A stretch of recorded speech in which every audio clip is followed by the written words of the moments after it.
So, ayun nga. So, yun nga guys, ang ginasto ko doon sa aking banggera, sa lababo, lahat na is, maabot siya ng 5K, I think, 5K. Kasama na yung labor noon na 2 days lang naman. And 500 pesos per day.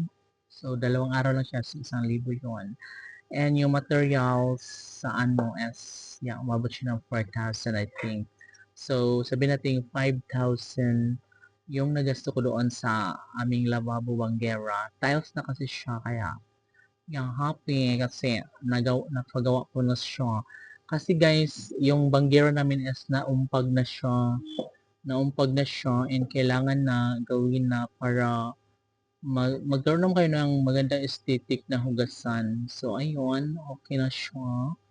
And 2 days siyang ginawa guys, natapos siya kahapon. And yung CR kasi guys, inuna ko muna. So, after 2 weeks, I think, 2 weeks, CR muna, tapos na siya. After 2 weeks, pinagawa ko na naman yung lababo banggera namin. And puhon, pag magkapira ako guys, ay ipapatiles ko na naman yung sahig, yung floor namin kasi masyado ng alikabok.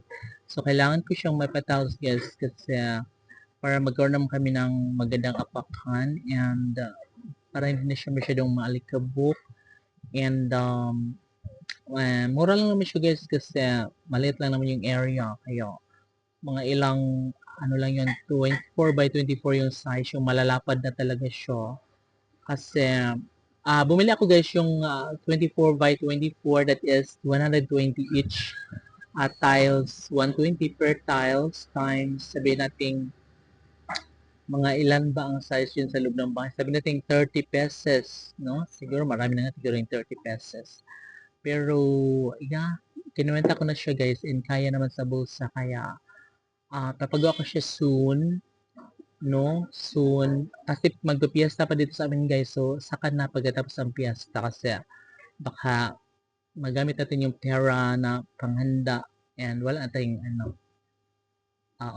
Kasi kung wala natin magpa-tiles guys, tapos magpipiesta pa. So, gahal ako sa pera.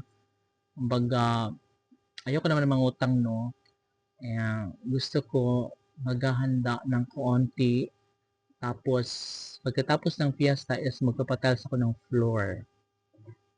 So, ganoon lang siya guys. Kasi, kailangan nating i-manage yung salapi natin. Paunti-unti, pautay-utay. Hindi natin pwedeng i-full, idapat natin lahat doon sa pagpapagawa ng bahay kasi yung money natin is ganiri lang. So, kailangan na budgeting plan, kailangan naka-manage siya, kailangan na sumunod tayo sa patakaran bilang mahirap. Huwag nating ibuhos lahat, no? So, kailangan step by step lang. Sabi nga ni Ninya, step by the step bago mo makuha ang kuan na kung gusto mo maging success, no? So, ayun lang. Yun na lang naman po ang kulang ko guys. Ay, hindi pa pala. Pagkatapos pala ng Benguera guys, nagpa-extension ako sa labas kasi sobrang mainit. Katulad niyan, sobrang mainit.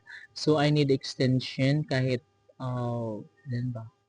Kahit 6 na gero and syempre mahal yung kahoy. So, yun lang din muna yung uunahin ko kaya malate muna yung tiles sa floor. Yun lang. Kasi guys, by April is piyesta na dito sa amin. So, kailangan ko na i-manage ang salapi. Kailangan na may matira para sa paghanda sa piyesta.